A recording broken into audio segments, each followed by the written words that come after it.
नमस्कार साथियों, आज की इस सत्र में आप सबका स्वागत है।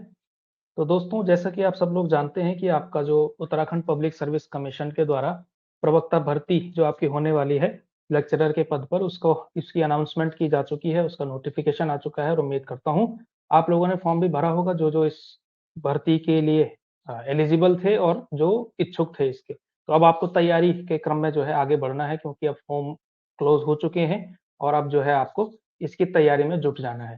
तो इस संदर्भ में जो हिंदी की क्लासेस हैं, उसके बारे में मैंने आपके अनाउंस मैं कर ही चुका हूँ, पहली वीडियो मैं बना चुका हूँ इस संदर्भ में कि हमारी क्लासेस स्टार्ट हो चुकी हैं और कल यानी आपको अगर ये यानी कि 10 आज 11 हाँ, तो 11 नवंबर से आप लोगों की रेगुलर क्लासेस शुरू होने वाली हैं, ठीक है ना? शाम के 7 बजे की टाइमिंग है लाइव क्लासेस की, बाकी आप रिकॉर्डिंग इत्यादि तो देख ही सकते हैं।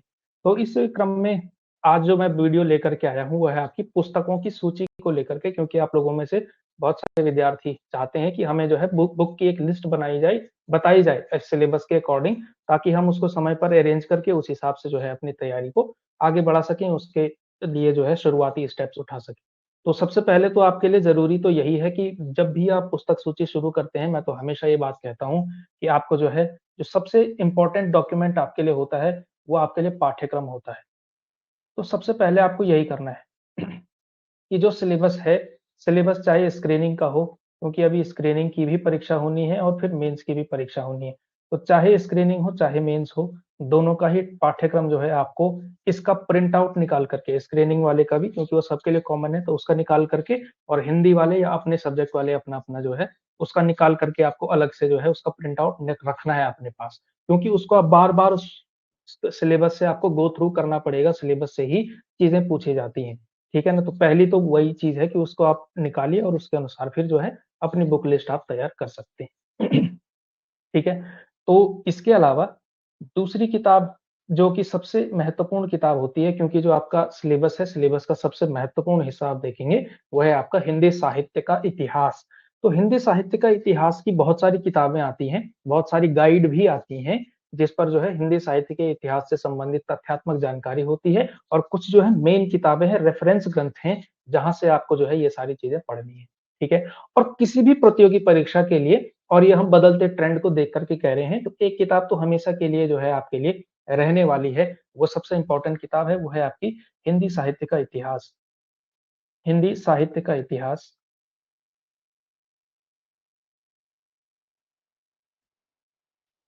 इतिहास और ये जो किताब है, ये है आपकी आप लोग जानते ही होंगे रामचंद्र शुक्ल जी की, रामचंद्र शुक्ल। तो ये किताब जो है आपको रखनी है, पहली किताब तो ये है, हिंदी साहित्य का इतिहास, रामचंद्र शुक्ल और मेरे पास है भी शायद ये किताब, देख लेते हैं। हाँ, तो ये किताब है हिंदी साहित्य का इतिहास बाय रामचंद्र शुक्ल। ये जो किताब है, ये वाली किताब आप देख लीजिए इसको। हिंदी साहित्य का इतिहास हिंदी साहित्य का इतिहास और रामचंद्र शुक्ल, ठीक है? तो ये जो किताब आती है, ये किताब बड़ी महत्वपूर्ण किताब है। इससे जो है बहुत सारे प्रश्न बनते हैं। विशेष रूप से अगर हम बात करें आपका ये जो किताब है इसमें क्योंकि 1928 में लिखी गई थी, बार-बार इसके 2-3 संस्करण इसके बाद भी आए। 1941 ईस्वी में शुक्ल जी की मृत्यु हो गई थी। तो यानी कि 1941 से पहले या हम कह सकते हैं लगभग-लगभग द्विवेदी युग और थोड़ा बहुत छायावाद का भी वर्णन इसमें बहुत शानदार दिया गया है और विशेष रूप से शुक्ल जी की जो स्पेशलिटी है यानी कि जो उनकी विशेषज्ञता है जिन फील्ड में, वो है जनरली आप मान सकते हैं मध्यकाल और आदिकाल। पूरा मध्यकाल और आदिकाल और मध्यकाल में से भी भक्तिकाल। तो आदिकाल और भक्तिकाल में जो है इनकी बहुत जो है बड़ी कमांड है, बहुत शानदार पकड़ है और वो जो प्रश्न पूछे जाते हैं, डिटेल वाले या कॉन्सेप्ट वाले वो इस किताब से काफ़ी पूछे जाते हैं। इसके अलावा रीतिकाल भी जो है यहाँ से ठीक-ठाक मात्रा में, ठीक-ठाक उससे जो है पूछा जाता है, ठीक है? तो ये किताब एक बड़ी महत्वपूर्ण किताब है। ये सबसे पहले ये किताब जो है आपके पास होनी ही चाहिए, होगी भी आप में से बहुतों के पास, ठीक है?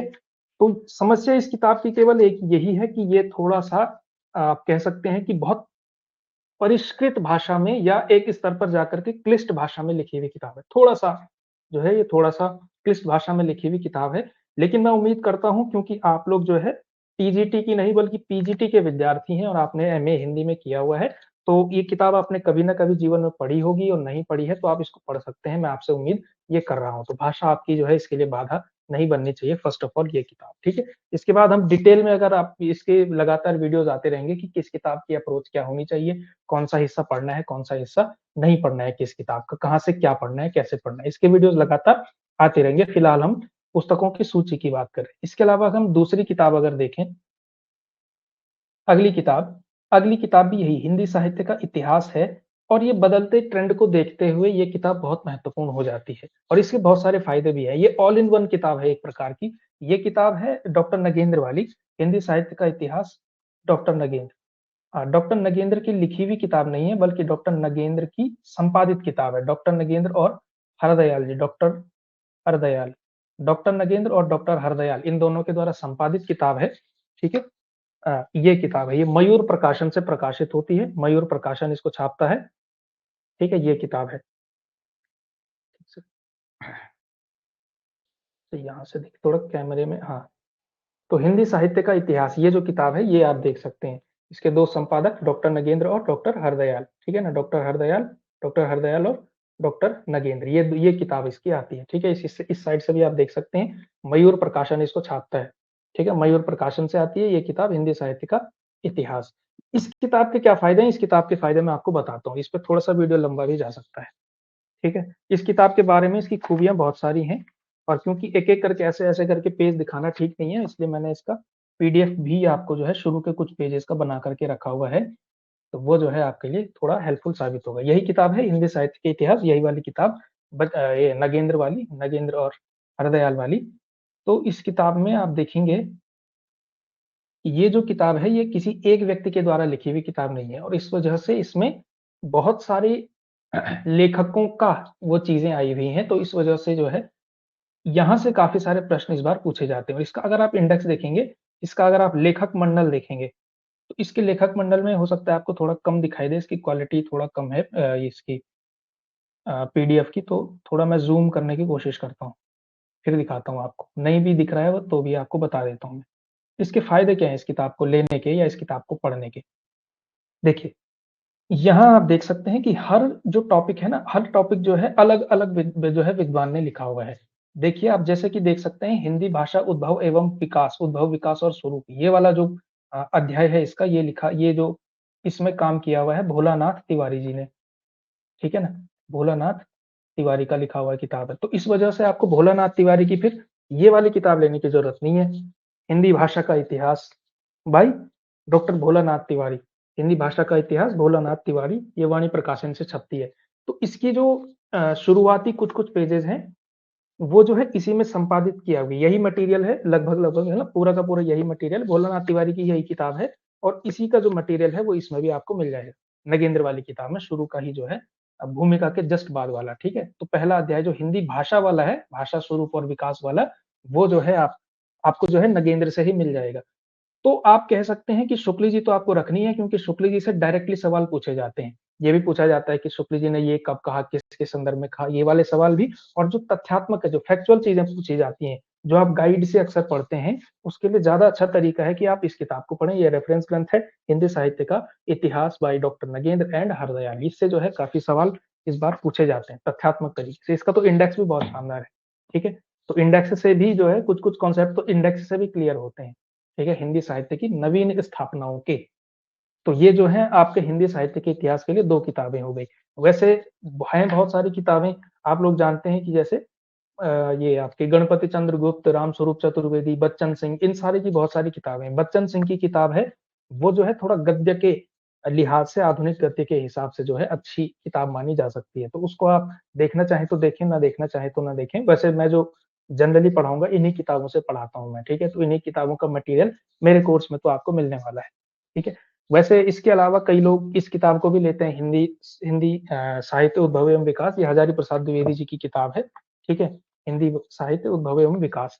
तो मतलब इतना इम्पोर्टेंट ये नहीं इसको मैं मानूँगा, ये इसका मटेरियल आपको आसानी से कहीं भी नोट्स के रूप में मिल सकता है। वैसे इनका भी मिल जाएगा लेकिन ये किताबें आपको मतलब एक अभ्यर्थी को भी अपने स्तर पर पढ़नी चाहिए, क्योंकि किसी का बनाए हुए नोट्स से पढ़ने से अच्छा है कि आप अपना बनाया हुआ नोट्स पढ़ें ताकि आपकी समझ गहरी हो सके। इसीलिए कॉन्सेप्चुअल क्वेश्चन जब आए तो आप आराम से उसको टैकल कर सकें, ठीक है? तो ये 2-3 किताबें मैंने आपको बता दी। तो हजारी प्रसाद द्विवेदी वाली बिल्कुल ऑप्शनल है और मैं तो कहूँगा कि नहीं रखी जाए इतनी सारी किताबें, ठीक है? अब मैंने रखी हुई है, मेरी बात और है, ठीक है ना?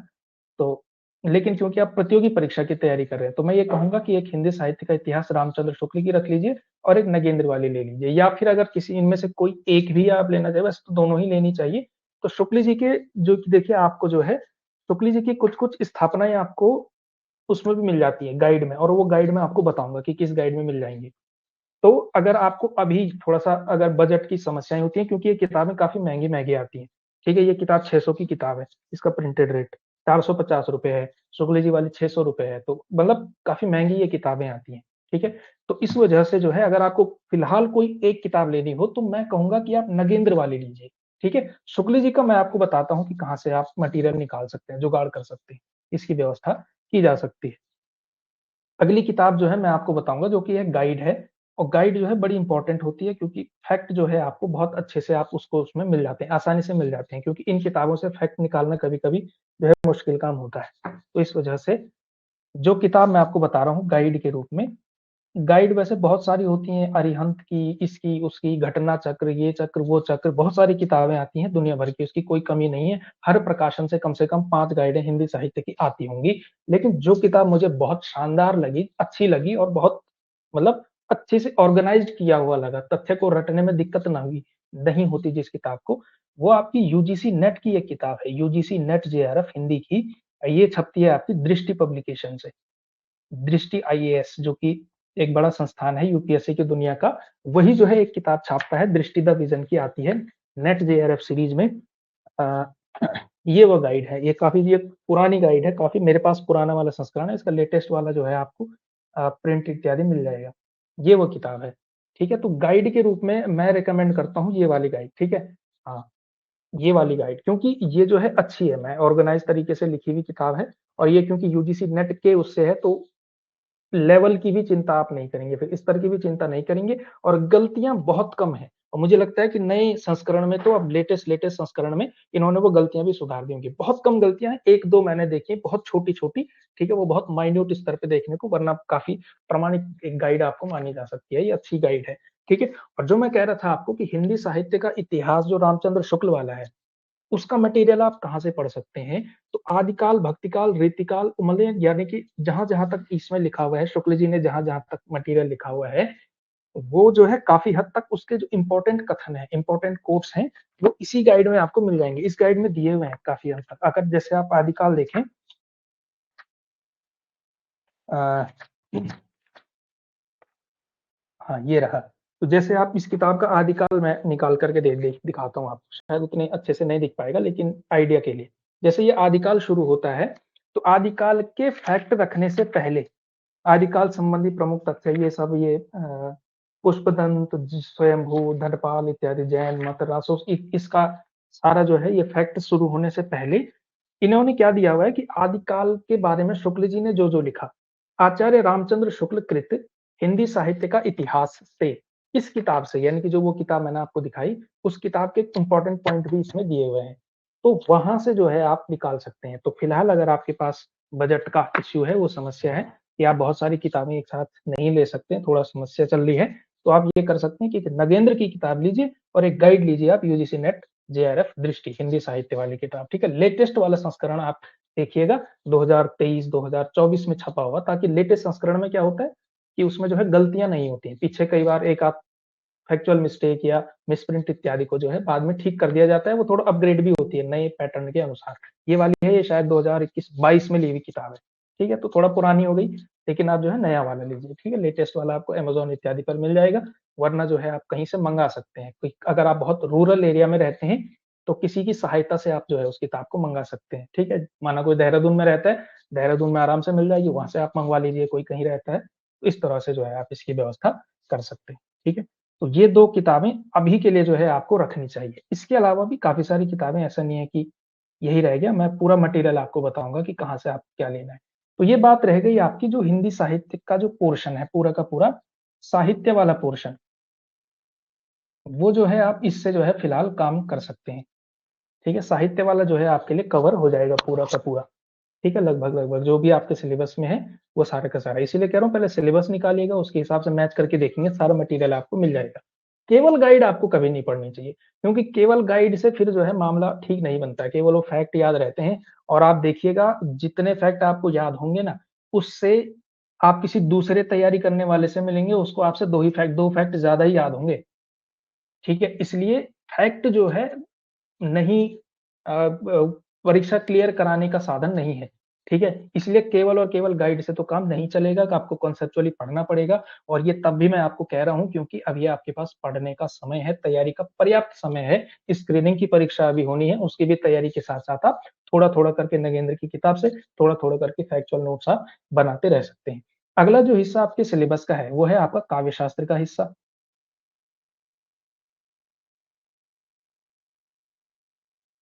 काव्य शास्त्र का हिस्सा, पोएटिक्स कहा जाता है इसको अंग्रेजी में। तो काव्य शास्त्र का जो हिस्सा है, काव्य शास्त्र के लिए जो किताब जनरली पढ़ी जाती है प्रतियोगी परीक्षाओं के लिए भी या ऐसे भी, उसकी दुनिया में सबसे एक इम्पोर्टेंट किताब आती है भगीरथ मिश्र जी की किताब। भारतीय एवं पाश्चात्य काव्य शास्त्र शायद किताब का नाम है या भारतीय काव्य शास्त्र ही केवल नाम। मतलब भगीरथ मिश्र की दोनों पर काव्य शास्त्र चाहे भारतीय हो चाहे पाश्चात्य हो। वैसे भारतीय के लिए ये ज़्यादा मानी जाती है, लेकिन भगीरथ मिश्र की किताब है, ठीक है ना? भागीरथ नहीं है, भगीरथ है, भगीरथ मिश्र की जी की किताब है। अभी मेरे पास शायद नहीं है या कम से कम यहाँ पे तो नहीं है, मतलब जितना मेरा हाथ पहुँच रहा है। लेकिन अ, ये जो है एक किताब जो है आपको रखनी चाहिए, काव्य शास्त्र के लिए ये किताब हो सकती है। इस किताब की समस्या जो है वो बहुत 2 समस्याएँ इसमें हैं। भगीरथ मिश्र जी वाली जनरली जो किताबें मिलती हैं वो किताब जो है एक तो पुराने फ़ॉन्ट में है, ओल्ड फ़ॉन्ट। समस्याएँ बता रहा हूँ मैं इस किताब की क्या है। किताब बहुत शानदार है, ओल्ड फ़ॉन्ट में मिलती है, इसलिए कई बार जो है पढ़ने में बड़ी समस्या होती है क्योंकि हम तो लेटेस्ट फ़ॉन्ट से वाकिफ़ हैं, लेकिन ये पहले छपी हुई थी तो ओल्ड फ़ॉन्ट में काफ़ी यही किताब मिलती है।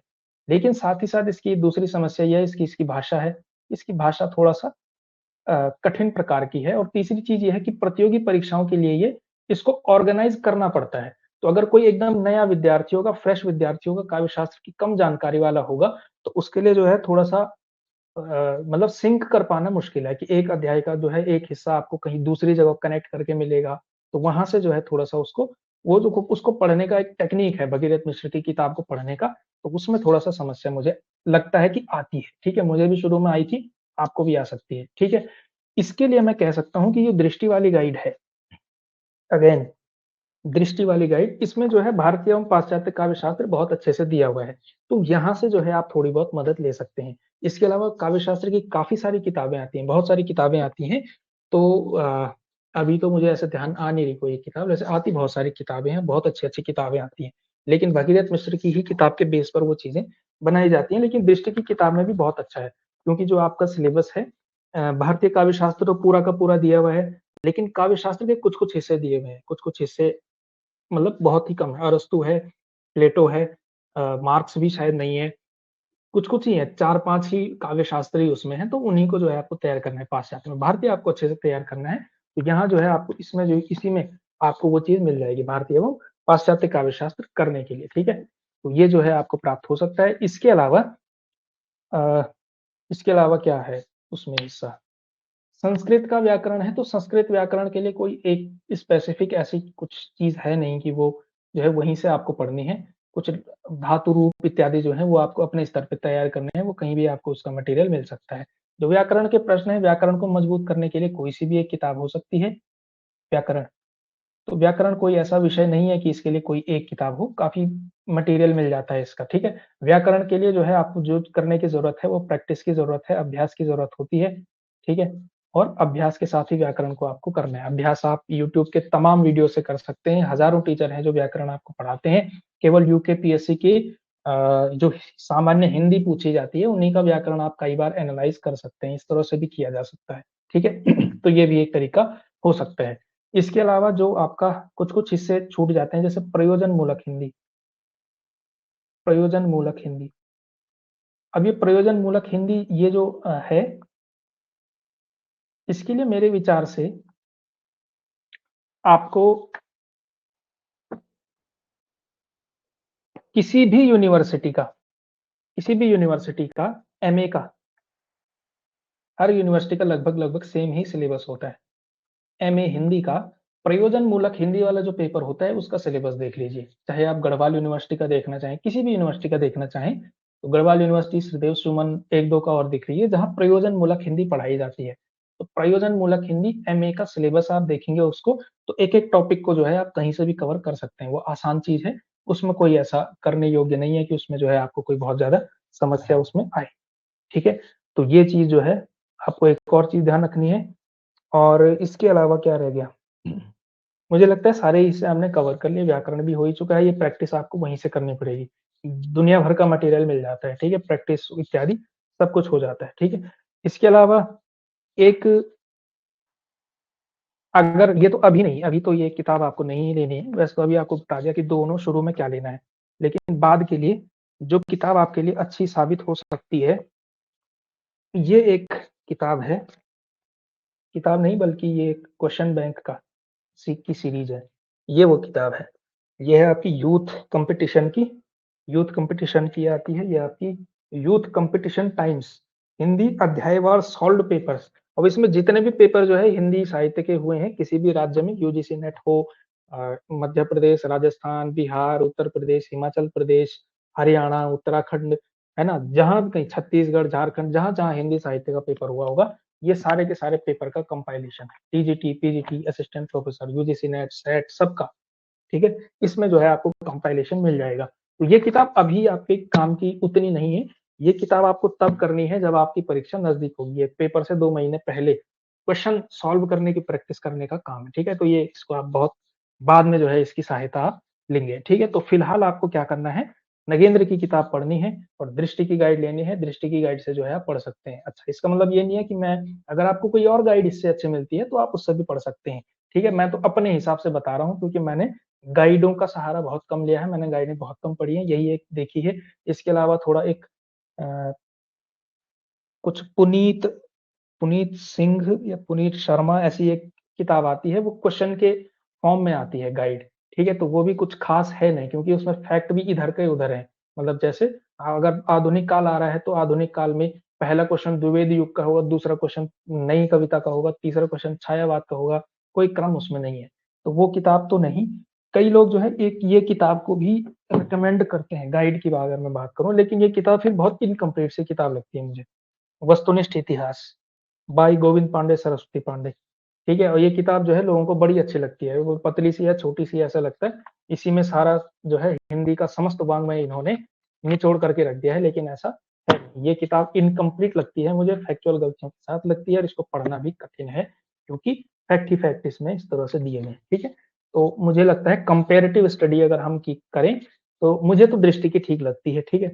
और कोई ऐसा प्रचार करने की मेरी कोशिश नहीं है, ठीक है? कि किसी एक पुस्तक पुस्तक विशेष का मैं केवल आपको रिकमेंड किया है। अगर आपको इससे बेहतर कुछ किताबें मिलती हैं तो पढ़ सकते हैं, वरना दृष्टि की गाइड जो है एक सही ज़रिया हो सकती है क्योंकि इसमें बहुत मतलब सारी सोर्सेज़ से जो है लिया हुआ है। शुक्ल जी का भी है, काव्य शास्त्र अच्छा मिल जाता है, फैक्चुअल जानकारी सब कुछ ही है, ठीक है? ये गोविंद पांडे का तो सब कुछ ही इसमें मिल जाएगा और मतलब अच्छे से लिखी है, भाषा भी अच्छी है, समझने लायक है और बड़ी किताब है तो उसका जो है पढ़ने में भी समस्या नहीं होती है। कईयों की छोटी किताबों में तो बहुत सारी दिक्कतें होती हैं, तो ये जो है एक किताब हो सकती है दृष्टि वाली और एक नगेंद्र की किताब आप ले लीजिएगा, इतने स्टडी मटेरियल से आप काम चलाएँगे। बाकी अगर मेरे कोर्स से संबंधित जो क्लासेज़ आपकी स्टार्ट हो रही हैं, उससे संबंधित आपको जानकारी चाहिए तो जो है आप ऐप जो है डाउनलोड कर सकते हैं, डिस्क्रिप्शन इत्यादि में उसका लिंक दे दिया जाएगा, वहाँ से आप करेंगे, ठीक है? तो हम तो यहाँ से जो है प्रमाणित किताबों से आपको पढ़ाने वाले हैं, ठीक है? और मंडे से तो आपकी क्लासेस जो है रेगुलर चलेंगी। ठीक है, आज की क्लास में इतना ही आज की वीडियो में, बाकी मिलते हैं आपसे लगातार वीडियोज़ आते रहेंगे, रणनीति से संबंधित स्क्रीनिंग से भी रिलेटेड अब हम जो है वीडियोज़ लेकर के आते रहेंगे और मेंस की तैयारी के बीच तो इस तरह की स्ट्रैटेजिक वीडियो अभी तो आते ही रहेंगे, किस किताब को कैसे पढ़ना है, जो आपकी समस्या है वो आप कमेंट सेक्शन में पूछ सकते हैं, ठीक है? उससे संबंधित वीडियो आना होगा तो वीडियो आ जाएगा, अगर वो जेन्युइन समस्या हुई, किसी की पर्सनल ना हुई बल्कि एक बड़े मास की समस्या हुई तो वीडियो आ जाएगा, वरना व्यक्तिगत हुई तो कमेंट में या मैसेज पर जो है आपका समाधान कर दिया जाएगा, ठीक है? तो आज की वीडियो में इतना ही और आपने क्या करना है, चैनल को सब्सक्राइब करना है, वीडियो को लाइक करना है और ज़्यादा से ज़्यादा लोगों के बीच इस वीडियो को शेयर करना है और इससे भी ज़्यादा ज़रूरी बात अच्छी किताबों से पढ़ना है, बहुत अच्छे से तैयारी करनी है और अधिक से अधिक जो है मेहनत के साथ आपने जो है परीक्षा में उतरना है, स्क्रीनिंग में भी और मेंस में भी। ठीक है? बहुत-बहुत धन्यवाद।